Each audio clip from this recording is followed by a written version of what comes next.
Hola, profe.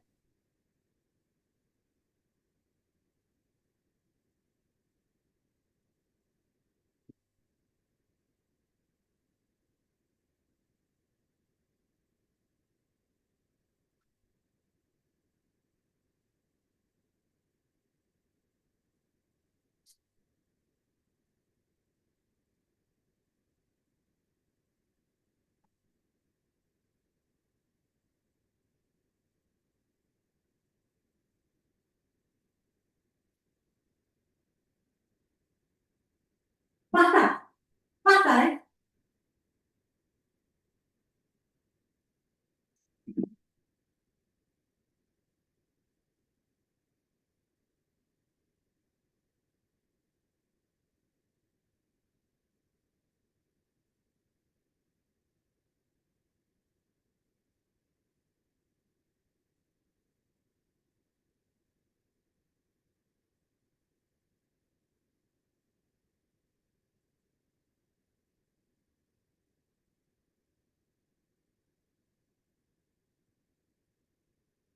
Quiero saber si logran ver la pantalla completa.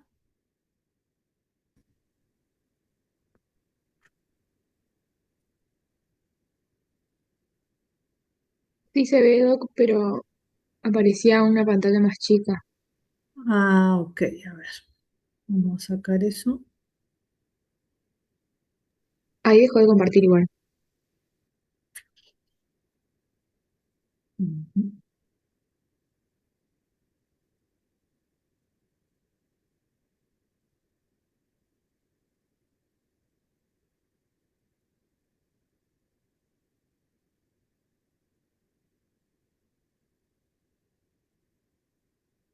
En teoría deberían poder ver la pantalla sin ningún obstáculo. Sí, ahí se ve bien, profe. ¿No hay ningún obstáculo? ¿Ni siquiera mi cara? Bien. No, profe, todo de 10. Bien. La idea de la clase de hoy es que nosotros podamos ver los puntos claves para seleccionar fármacos en determinadas situaciones clínicas y para eso necesitamos tener bien en claro cómo es la fisiopatología del dolor, cuáles son las vías del dolor, qué tipos de dolor hay, qué diagnóstico podemos hacer. Entonces, a partir de esos saberes previos, si alguno está flojo, no lo recuerda, vamos a retomar esos apuntes de semiología y tratar de repasar.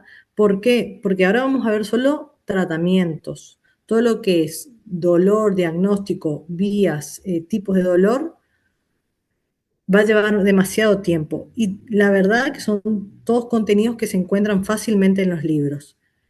Entonces, eh, de esta clase me gustaría que escuchen, que estén atentos, que me pregunten, que me interrumpan, no hay ningún problema, porque en sí todo lo que es contenido teórico lo pasé por alto un poco porque está todo en el capítulo 38 del Goodman, si bien yo utilicé algunas imágenes del libro y de algunas publicaciones que les voy a compartir para que ustedes estudien de ahí.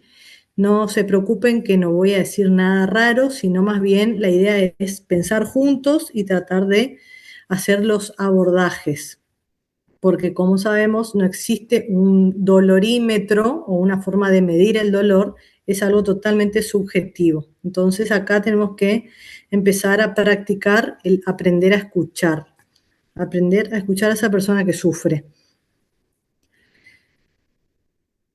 Una vez que terminemos la clase, ustedes van a tener que ser capaces de poder seleccionar tratamientos según el tipo de paciente y según los niveles de riesgo que tenga cada paciente, entender las diferencias entre las dosis y obviamente todo lo que sea reacciones adversas, farmacocinéticas de cada uno de los fármacos que vamos a ver Eso está todo en el libro y en cualquier autor que lean va a estar la misma información. Eso no hay ningún problema.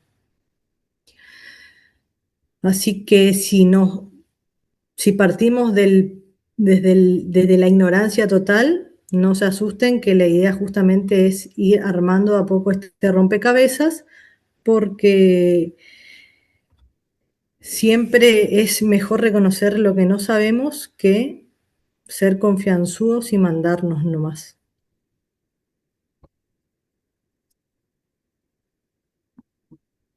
Para empezar, la Organización Mundial de la Salud recomienda o ofrece una escalera analgésica para manejar el dolor. ¿Qué quiere decir? Que podemos partir de una evaluación visual análoga. Esto es lo que ven como EVA. Es el famoso, cuando hacemos diagnóstico, el famoso puntaje que le preguntamos al paciente. Del 1 al 10, ¿cuánto te duele? Si 10 es el peor dolor que podés soportar.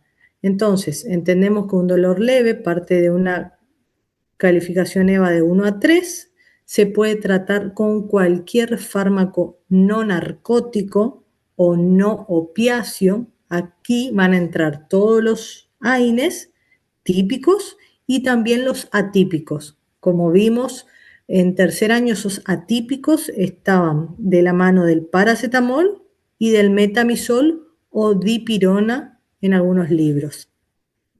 Se puede incluir o no la utilización de coadyuvantes. Si nosotros pensamos qué son los coadyuvantes, esos coadyuvantes son cualquier tipo de fármaco que se puede utilizar como complemento para el dolor, pero que su indicación principal no es la de analgésico.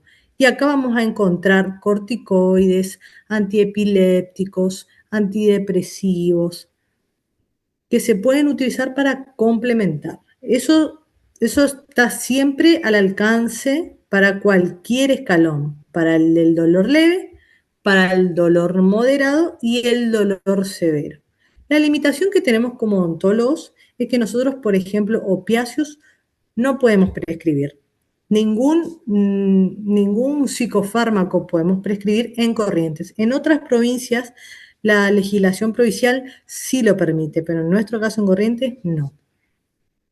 Ya en un dolor moderado podemos utilizar los mismos fármacos del escalón 1, todos los AINES típicos sobre todo, pero ya con una dosis un poco mayor.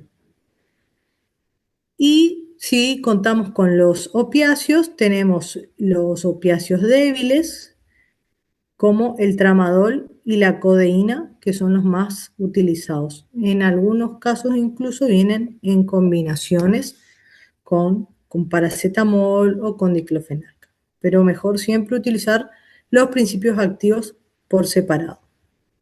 Y ya en el caso de un dolor intenso, que tenemos a partir del EVA de 7 a 10, para dolor intenso solamente están indicados los opiáceos, porque los AINES van a ser insuficientes. Recuerden que la indicación de los AINES típicos y los analgésicos o AINES atípicos solamente están indicados para dolores leves a moderados. Si bien podemos llegar a utilizar en este jalón, pero siempre compensado con un opioide de mayor potencia.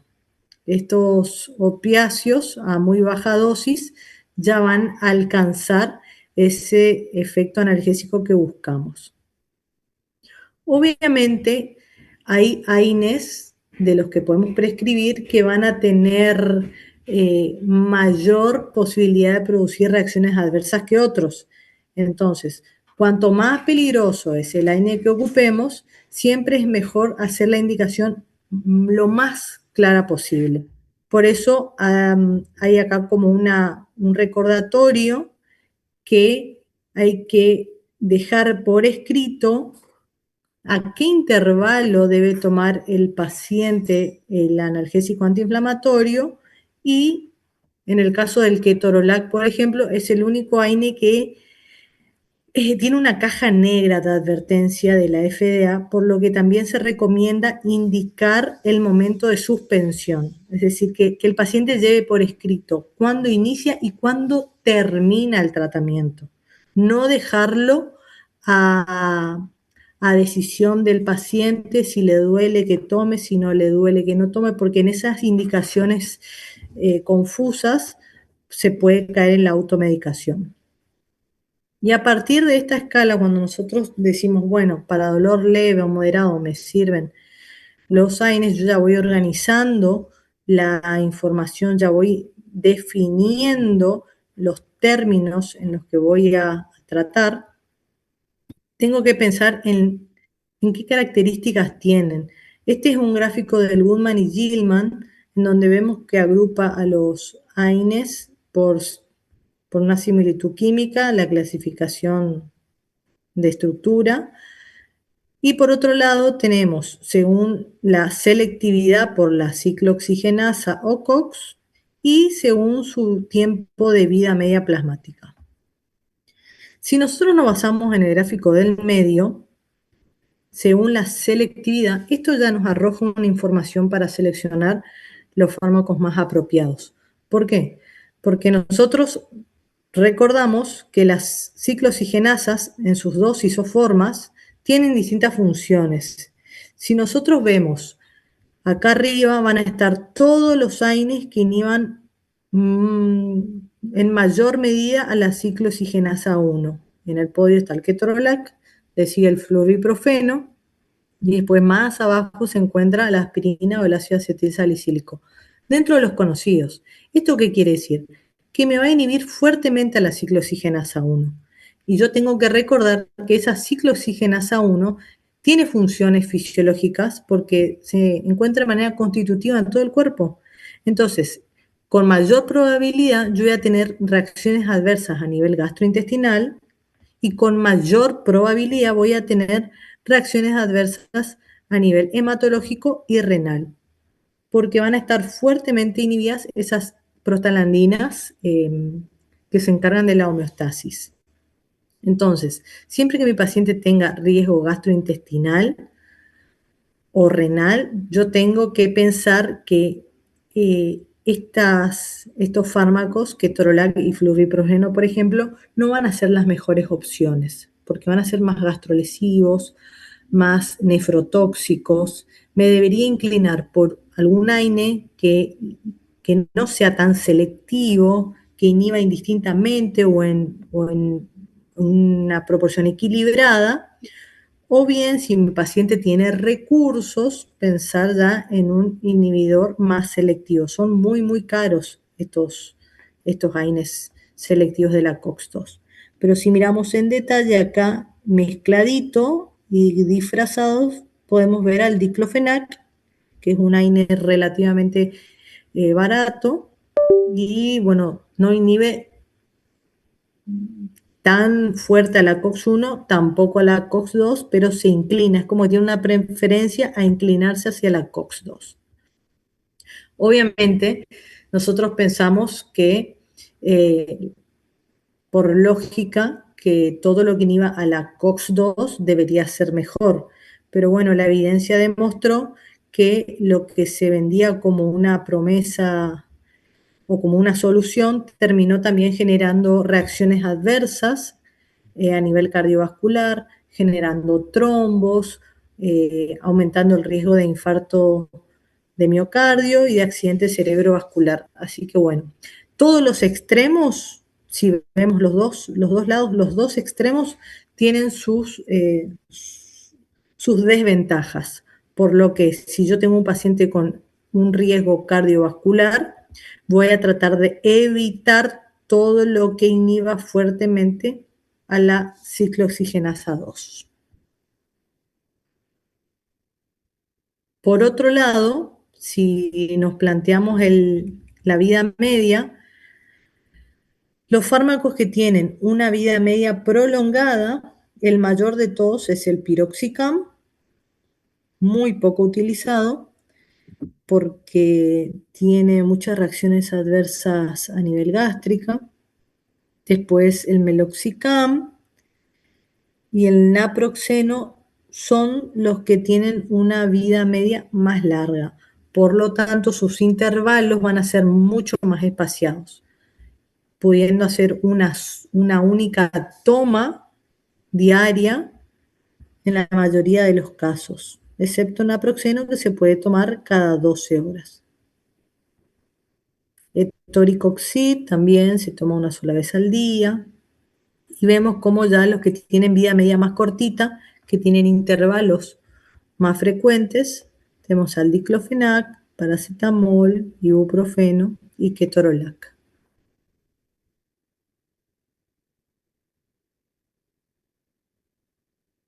Bien. Una vez que ya definimos aprox y recapitulamos las características farmacocinéticas de cada uno de estos AINES, sus tiempos de vida media, sus grados de inhibición de la ciclooxigenasa, y nosotros nos aprendemos, no es necesario que sepamos todos los tipos de AINES, pero con que manejemos 3 o 4 alternativas es más que suficiente. Entonces, si yo parto de que manejo muy bien el ibuprofeno, el paracetamol, diclofenac y etoricoxib, por ejemplo, naproxeno también, ¿por qué no? Puedo decir, listo, estos AINES con los que yo los conozco muy bien, los voy a utilizar según el terreno de trabajo que tenga. Y ese terreno de trabajo, llamado así de manera coloquial, es lo que conocemos como ventana terapéutica. Esa posibilidad de tratamiento que me deja el paciente. No es lo mismo tratar un niño que va a tener sus características farmacocinéticas propias, ya lo vimos las semanas anteriores, también tuvieron que estudiarlo para el parcial, anduvieron muy bien, felicitaciones. Esas características farmacocinéticas de los niños hace que los tratamientos tengan que estar condicionados al índice de masa corporal o de manera más fácil para calcular las dosis están supeditadas al peso. Siempre y cuando el niño tenga menos de 40 kilos, hay que hacer el cálculo de la dosis. Si yo pienso, bueno, a este niño le voy a dar un AINE que inhiba fuertemente a la COX-2, un etoricoxib, por ejemplo. Y yo tengo que pensar, ¿por qué lo haría? ¿Por qué me inclinaría a hacer esto? O por el contrario, me inclino le duele mucho, mucho, entonces le voy a dar un ketorolac. ¿Por qué lo haría? Ir a los dos extremos. Si tengo fármacos que inhiben de manera no selectiva y equilibrada la COX, como el ibuprofeno, que incluso es más seguro. Entonces yo voy descartando ciertos tratamientos y después estudio un poco más y veo que el ketorolac está contraindicado en menores de 16 años, veo que el etoricoxib está contraindicado en menores de 16 años, entonces voy afinando mejor mis tratamientos para brindar no solo alcanzar esa eficacia que busco y ese efecto analgésico antiinflamatorio, sino también tratar de generar el menor daño posible en mis pacientes.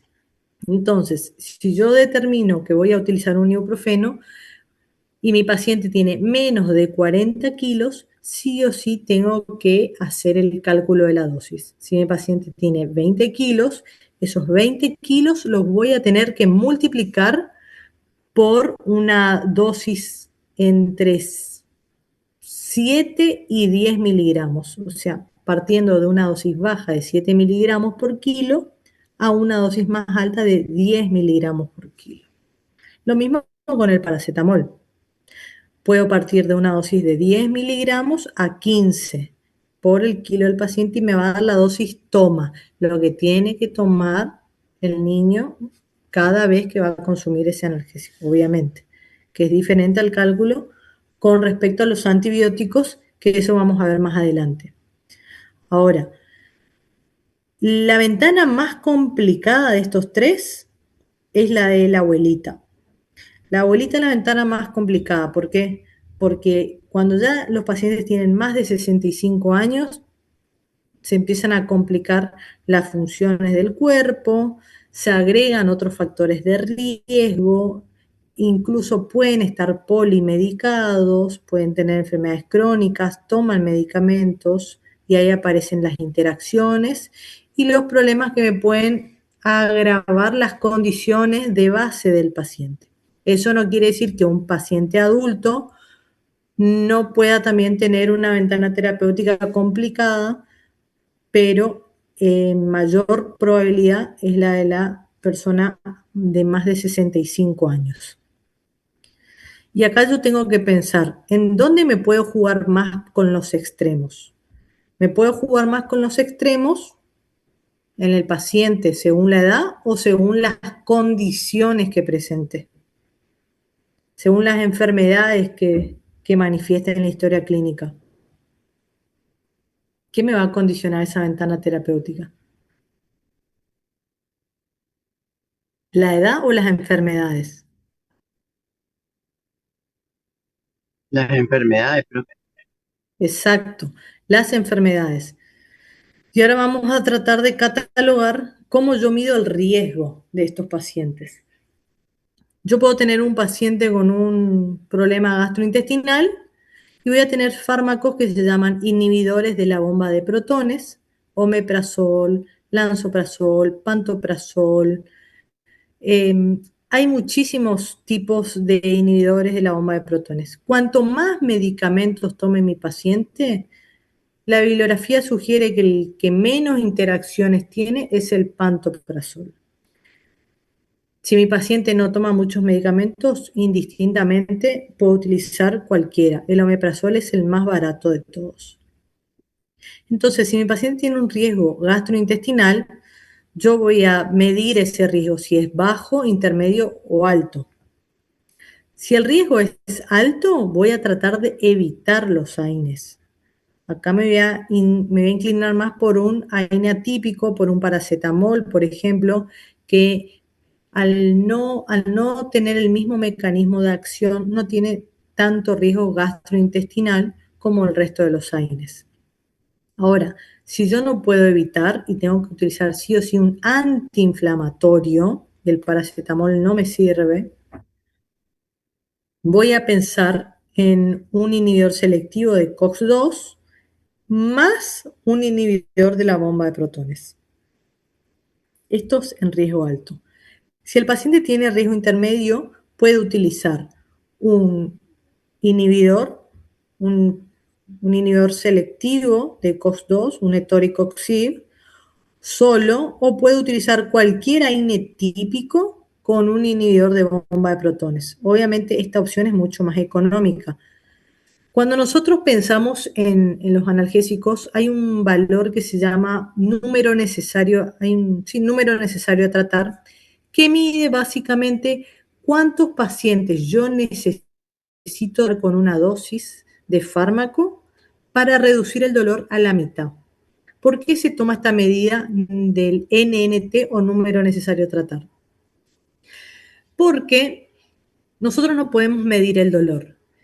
Y como no podemos medir el dolor de manera objetiva, yo no tengo manera de garantizar que con tal medicación le voy a pasar el dolor a esta persona, el 100%, y que va a ser exactamente igual en otra persona, porque hay una gran variabilidad. Cada persona siente el dolor de manera diferente.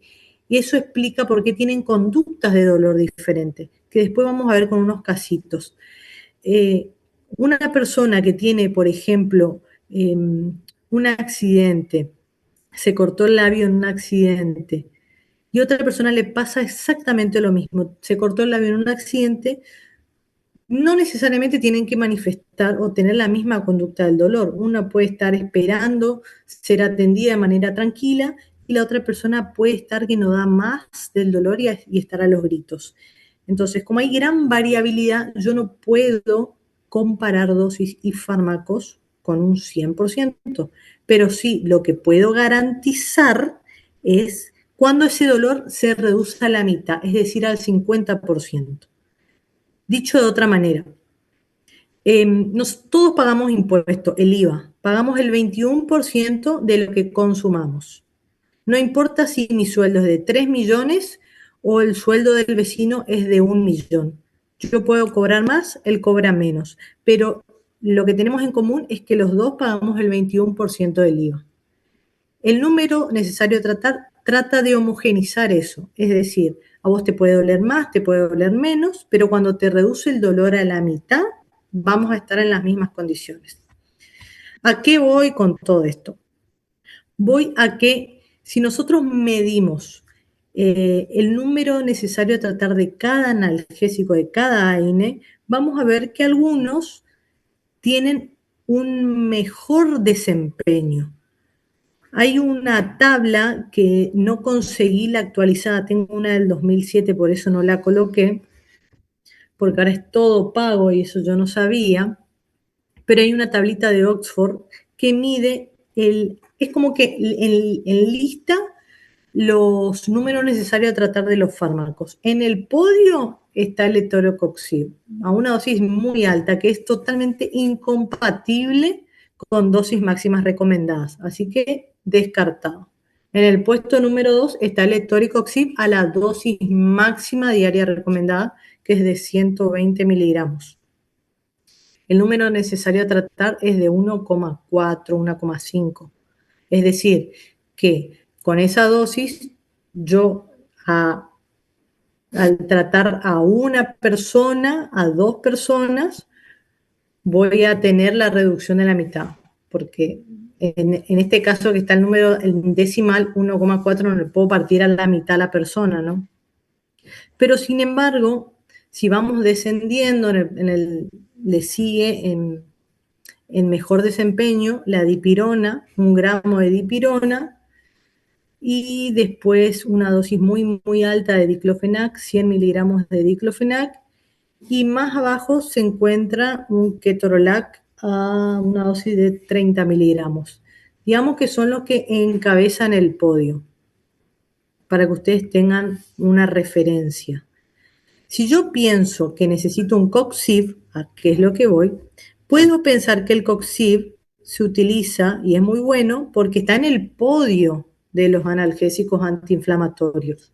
¿Pero a qué costo? ¿A qué costo?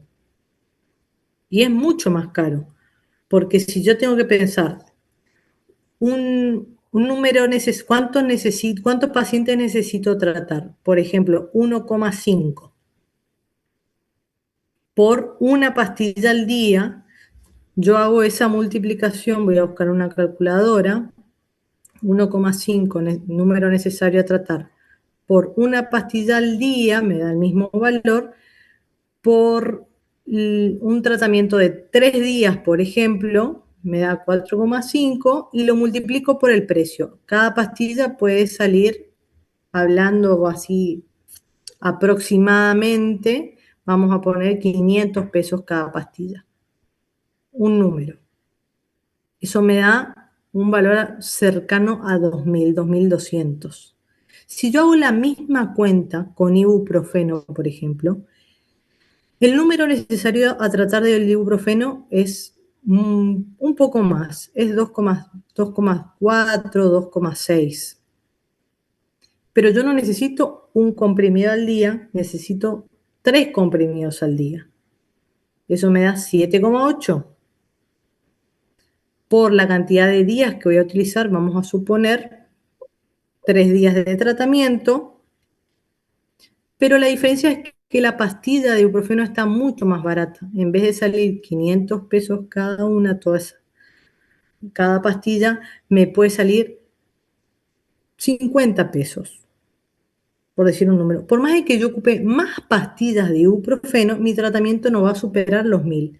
Es para que hagan una comparación. Por ahí los estoy mezclando, no es mi intención. Simplemente estoy haciendo un cálculo rápido en mi mente de costos. Porque algunos me dicen, bueno, pero el paciente compra el Etoricoxib, que la caja le sale 15.000 pesos, y toma una pastilla por día. Sin embargo, el ibuprofeno tiene que tomar 3 por día, toma mucho más, tiene que comprar más cantidad, pero incluso a veces comprando más cantidad los tratamientos son más baratos. Y ahí es donde yo tengo que pensar, ¿me conviene por una cuestión de costo? Porque todas esas ventajas que reflejan ¿Cuáles serían las ventajas? Tiene vida media larga, es una sola toma al día, mejora la adherencia al tratamiento, es un excelente analgésico antiinflamatorio, pero sigue siendo muy caro. Y tampoco es mucho más seguro que un ibuprofeno. Y el riesgo de mi paciente es intermedio. Quizás con un AINE, con un perfil no selectivo y con un inhibidor de la bomba de protones, tenga una mayor seguridad. Pero todo esto va a depender siempre de cuánto sepa yo de los tratamientos para poder seleccionarlos. Porque si yo no me acuerdo cuáles son los inhibidores de la bomba de protones, no me acuerdo cómo se indican, que se indican una sola vez al día antes del desayuno, ahí empiezo a equivocarme y mis tratamientos empiezan a fallar. Después tenemos, por un lado, riesgo bajo, que es lo más fácil. Acá podemos utilizar cualquier tipo de AINES y en el caso que tenga una dispepsia el paciente, podríamos considerar también utilizar cualquier tipo de AINES con un inhibidor de la bomba de protones. Ahora, ¿cómo yo sé qué paciente tiene riesgo bajo, intermedio o alto? Y acá lo que tengo que ver es si tiene antecedentes de úlcera péptica, si usa anticoagulantes orales, si tiene más de 65 años, si tiene alguna terapia antiagregante o alguna enfermedad reumática que toma de manera crónica algún AINE. Algunos pacientes tienen dolores crónicos, todo eso hay que indagar mucho.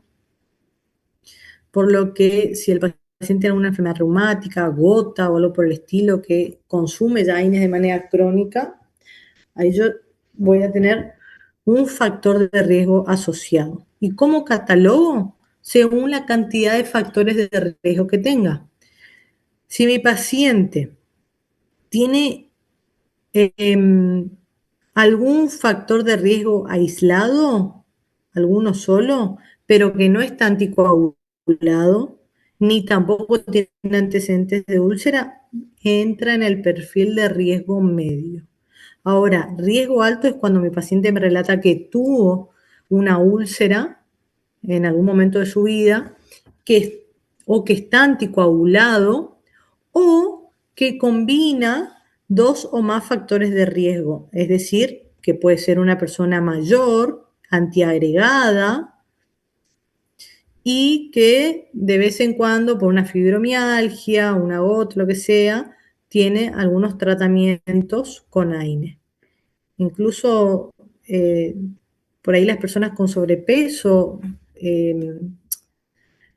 tienen problemas de rodilla o de espalda, y eso también, no hablo de personas obesas, con sobrepeso. Imagínense que el cuerpo está cargando en las rodillas y en la espalda mucho más de lo que pueda soportar. Eso genera dolor y muchas veces la gente cae en la automedicación. Por otro lado, tenemos factores de riesgo cardiovascular. Si nosotros tenemos un factor de riesgo alto, lo ideal es evitar los AINES por estas reacciones adversas que pueden producir a nivel cardiovascular. Obviamente hay que hacer siempre la valoración del caso. Yo tenía un paciente, parece a propósito, cuando al paciente le pasa algo, le estallan todas las pulpas.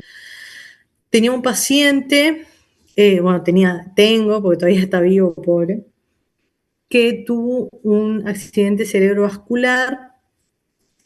No era mayor de 65 años, en ese entonces cuando tuve el ACV tenía 55 años.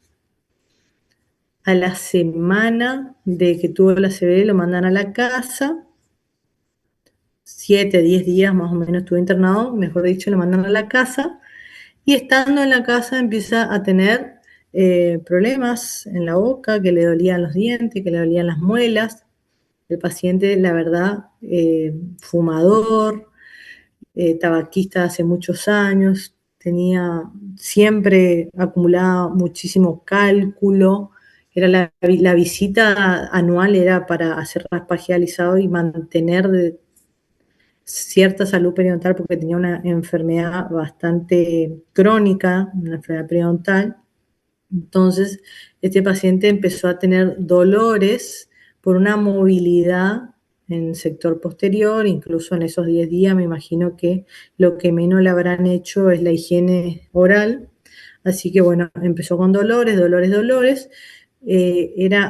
Me fui hasta la casa para verlo, era muy incómodo lograr una apertura bucal y ahí tuvimos que conversar con el cardiólogo, a ver, darle alguna medicación por más, imaginen, tuvo el ACV en menos de un mes, pero llegamos a la conclusión de que teníamos que la noche hasta que se pueda movilizar ese paciente y salir de la cama donde estaba para ir a un hospital o a algún consultorio, porque así en esas condiciones era imposible incluso acceder al campo, esa era la verdad. Entonces se le hizo una dosis única para que pueda pasar la noche y después al otro día sí se lo vio, pero entonces nosotros pensamos, a rajatabla, todo lo que vemos a rajatabla, bueno, siempre que se pueda hay que evitar, pero hay situaciones en donde hay que ver ese riesgo-beneficio y era mucho peor que el paciente siga con dolor y no pueda dormir. Profe, Sí, cuando tienen ACV es algún capilar que se tapa y, y, bueno, complica el cerebro, ¿no? Pero el AINE, o sea, lo que no estoy relacionando es que el AINE afectaba al corazón. O sea, no, es también puede porque generar trombos, genera trombos el también puede AINE. generar trombos, sí.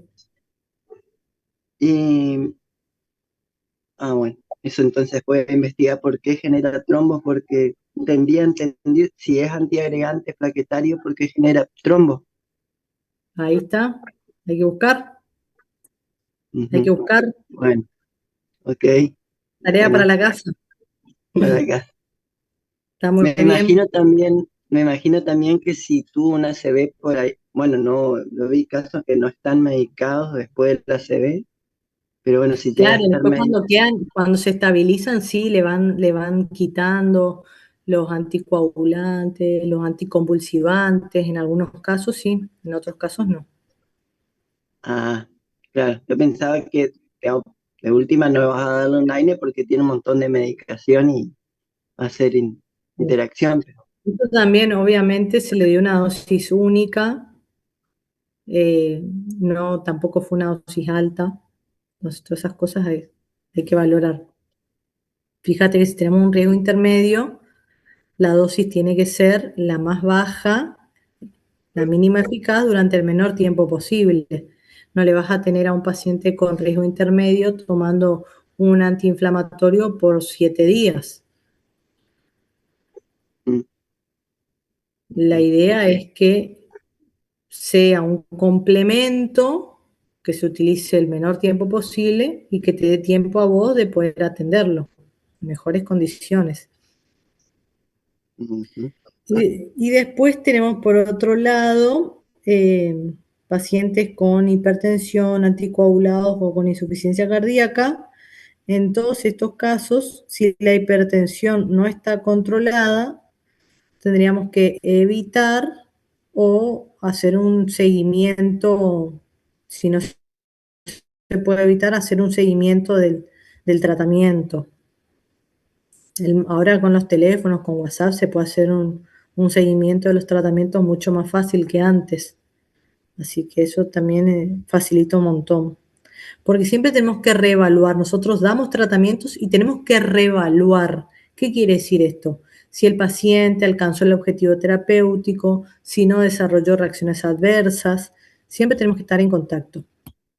Y el factor de riesgo cardiovascular yo lo voy a medir si en la historia clínica registro que tuvo eventos cardiovasculares, si el paciente tiene diabetes, si fuma, si es hipertenso y si tiene problemas de colesterol.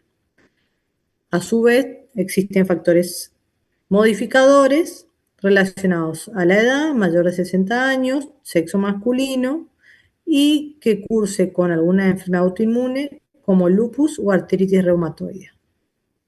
Esto porque muchas veces estos pacientes tienen tratamientos con otros fármacos del tipo de corticoides o algunos inmunomoduladores que pueden generar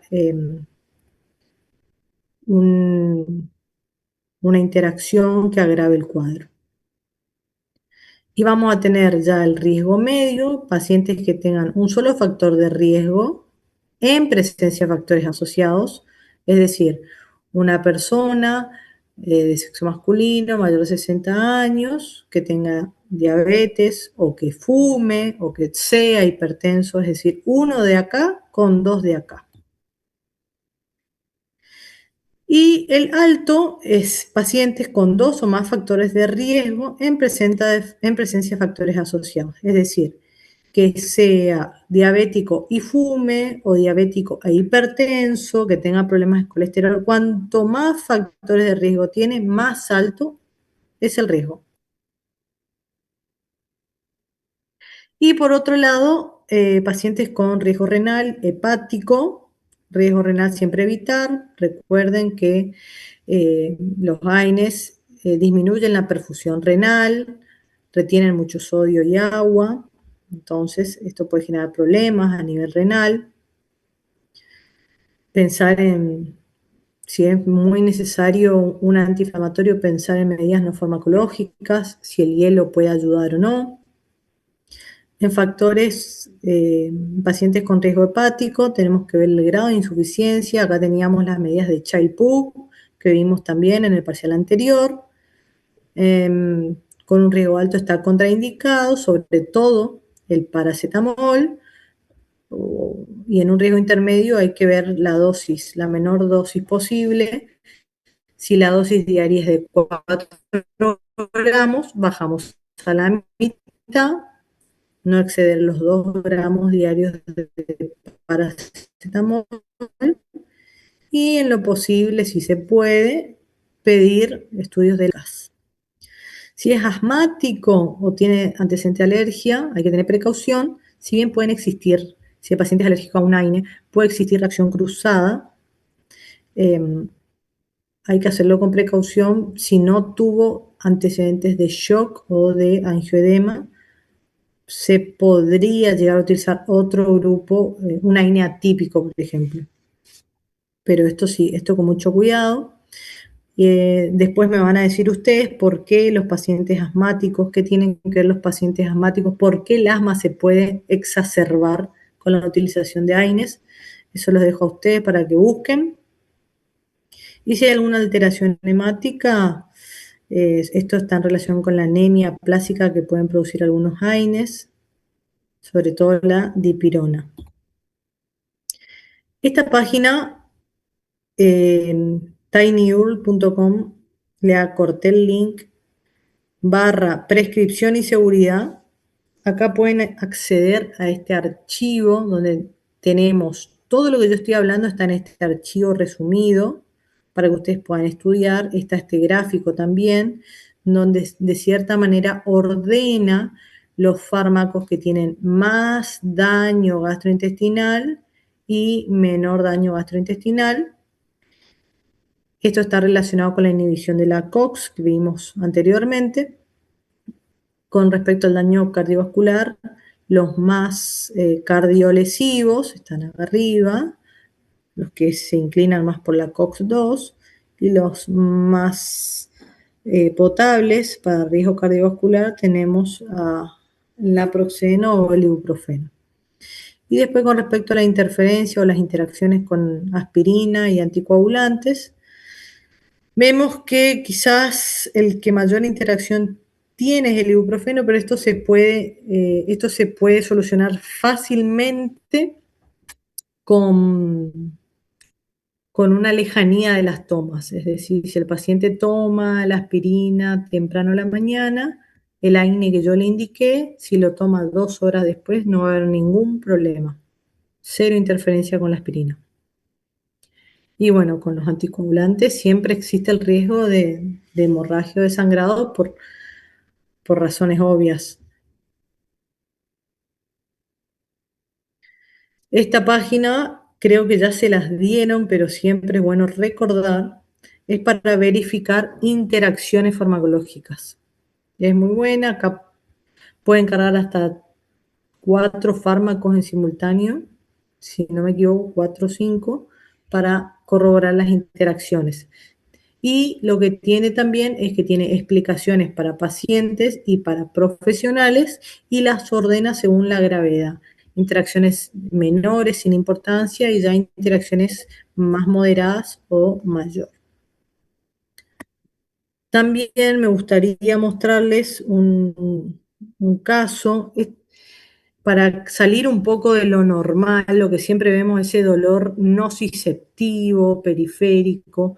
Hay veces en donde tenemos el dolor de tipo neuropático, que si nosotros pensamos por los mecanismos de acción de los fármacos que vimos recién, van a andar muy bien para el dolor nociceptivo periférico porque está modulado por la sopa inflamatoria, es prostaglandino dependiente. Pero en el dolor neuropático, me gustaría que lo repasen, vemos que hay otras sustancias implicadas.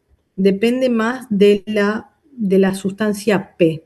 Entonces, utilizar AINES o analgésicos de tipo del paracetamol o la dipirona no van a ser muy útiles.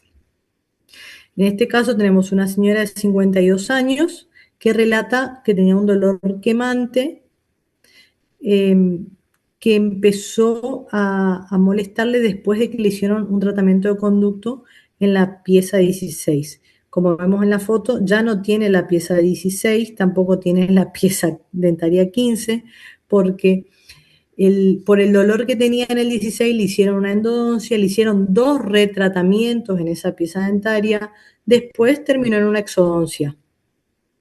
Como el dolor quemante seguía, continuaron con la pieza vecina, con la pieza 15, le hicieron la endodoncia, no se alivió, no mejoró y terminó también en una exodoncia. Entonces, Disculpe, sí, ¿usted está compartiendo? ¿sí? ¿No ven? No, no se ve, profe. A Quedó en ver, identificar interacciones. a ver, vamos para el otro lado. Gracias por avisar. A ver.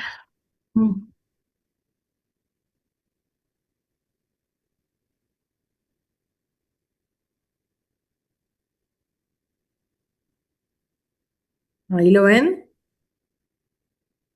Ahora sí, No hay nada que obstaculice la pantalla, porque yo veo todo el Zoom, por eso pregunto.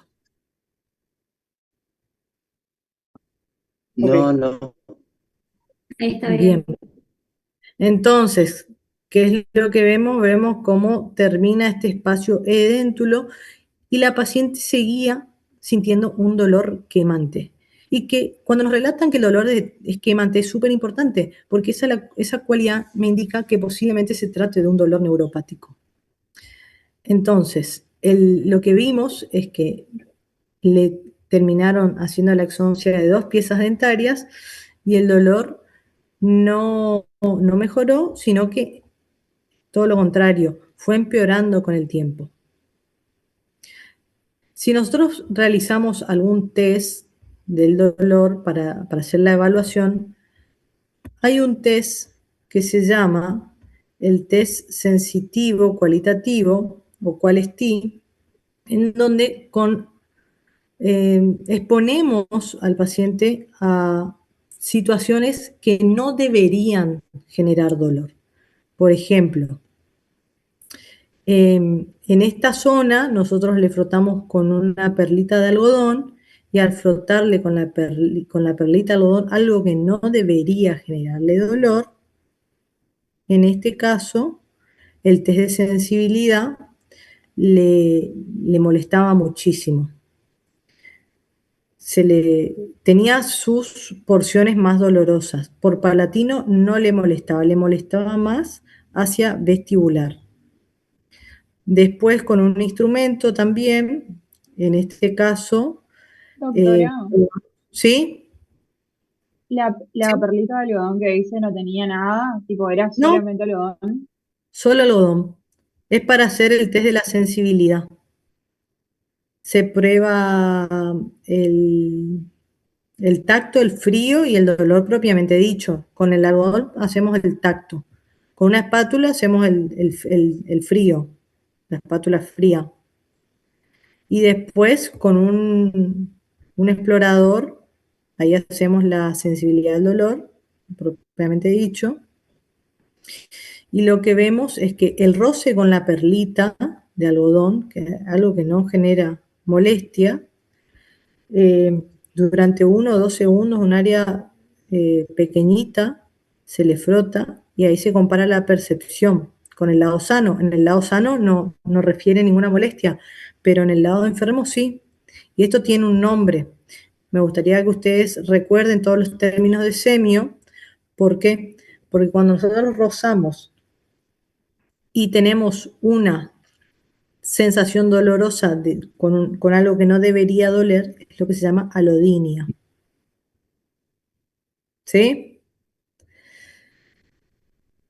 Estos son signos que nos indican que hay alguna alteración neurológica. O sea, claramente el nervio de ese lado está afectado por algún motivo. Ese frío por vestibular genera termo-hiperalgesia y el pinchacito una hiperalgesia. Es decir, tenía que sentir una molestia, no una reacción exagerada. Con una espátula, esta espátula se puede sumergir un ratito en agua fría, en agua con hielo, después se la aplica en la zona dolorosa y el paciente va a relatar ese dolor exagerado. Tiene toda la percepción alterada. Bien, esto para mostrarle. Esta paciente tomaba medicación, de lo que vimos hoy, los coadyuvantes. Tomaba un fármaco que se llama pregabalina, que es un antiepiléptico. Con eso se le modulaba esa percepción y la paciente mejoraba bastante. Y para disminuirle esa medicación sistémica, lo que hicimos fue probar con una plaquita termoformada, y en esa plaquita termoformada, en esa bandejita de la zona dentura, lo que depositamos era lidocaína en gel, lidocaína al 5%, y la paciente tenía la plaquita colocada durante la mayor parte del día, y eso bastante bien le mejoraba, eso ayudaba, ese anestésico local ayudó bastante a que disminuya las dosis de su fármaco, de lo que estaba tomando. Eso es un ejemplo, eso es algo raro. Entonces, ¿qué quiero decir con esto? Cuando las cosas se empiezan a complicar, lo que hay que hacer es descomponer el problema en varias partes pequeñas, sobre todo para que los podamos manejar bien. Yo les voy a compartir algo más común. Díganme si no lo ven. Tengo algunas cosas. Esto para resumir. Esto es algo que ¿ven la pantalla? Sí, Bien. Esto es algo que van a ver con mucha frecuencia, los típicos abscesos. Este paciente vino con muchísimo dolor, se le hizo toda la anamnesis, la evaluación del dolor, se determinó que el problema era el lateral, y por lo que relató, tenía un dolor en una escala EVA de 7, así que ya caía en dolor moderado. A este paciente se le drena esa pieza dentaria, se le drena toda la pus por el conducto, y automáticamente, después de terminar de drenar, el paciente ya sentía una diferencia. Si bien estaba anestesiado, pero él ya sentía una diferencia de presión y esa diferencia de presión, una vez terminada la anestesia, nos iba a llevar a una solución de esa sensación dolorosa. Lo que a mí me interesa es si este paciente viene con muchísimo dolor y yo lo dejo así, con darle medicación no le voy a solucionar el problema a ese paciente. El paciente puede tomar dosis muy, muy altas de AINES, combinar los AINES, hacer todo el desastre que no hay que hacer y el dolor lo va a seguir teniendo, porque la presión que se genera ahí adentro es muchísima. Hasta no drenar, no se iba a solucionar el problema de este paciente.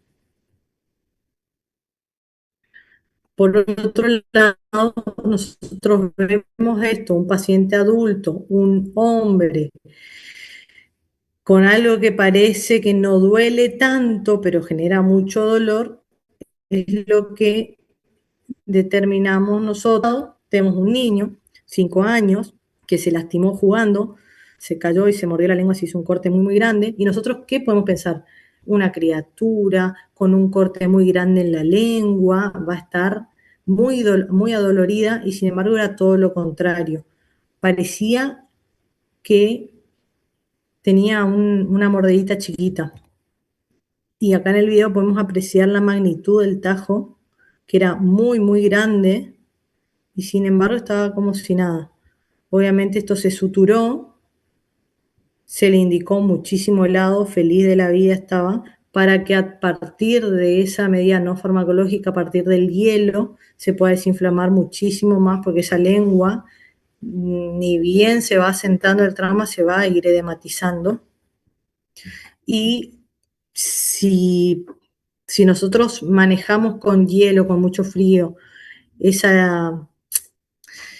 ese proceso inflamatorio, nos queda más que la cobertura analgésica, que lo hicimos bien con un paracetamol. Obviamente le mandamos mensaje a la mamá a ver si estábamos bien con las dosis, estaba todo correcto, la paciente no se quejó y así estuvo 3 días tomando el paracetamol hasta que después en el control vino, estaba excelente. Por otro lado, este caso, y me voy a apurar un poquito para no robarle más tiempo, por ejemplo, acá vemos a esta chiquita como sentadita, como que no le pasó nada, se cayó de una silla, nos relata la madre, y al momento de hacer la apertura bucal nos encontramos con el caos. Esto era increíble.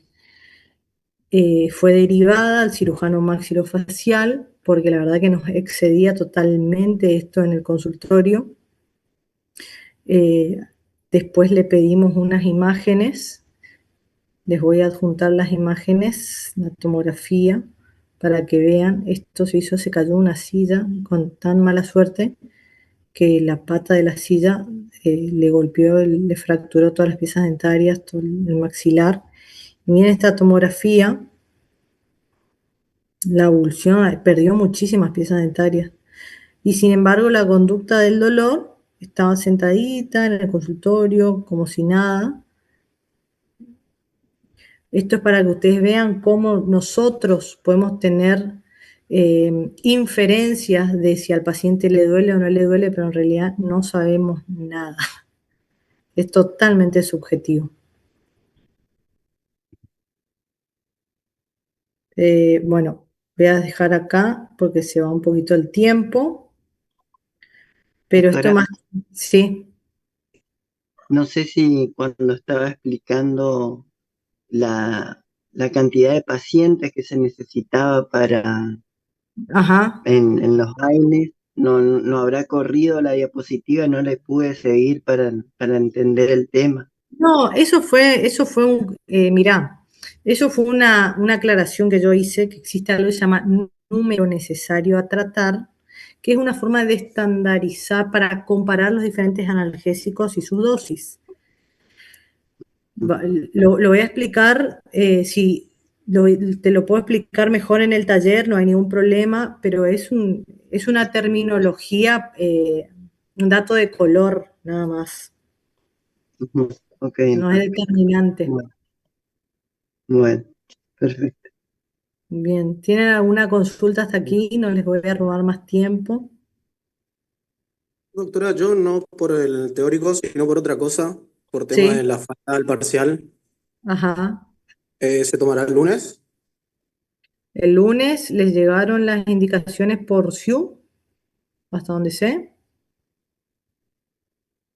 Les avisaron a los que Ah, yo no entré al CIO, justificaron. nomás por eso. Bueno, ahí le decían que el examen lo van a recuperar el lunes a las 8 de la mañana en el salón que le corresponde a cada uno en su clase, Ok, ok. Gracias, doctora. a las 8 de la mañana. Gracias, Doc. Bien. Si alguno conoce a Ricardo Ford, el, el pionero del streaming, sus últimos días de vida, estaría bueno que vean toda la combinación de fármacos que tuvo para un dolor de rodilla, una infección de rodilla, y después vamos a debatir eso. Nos ponemos un poco cholulos. Nos vemos el lunes, chicos. Nos Hasta vemos, luego. profe. Chao. Gracias. Hasta Chau, luego. chau.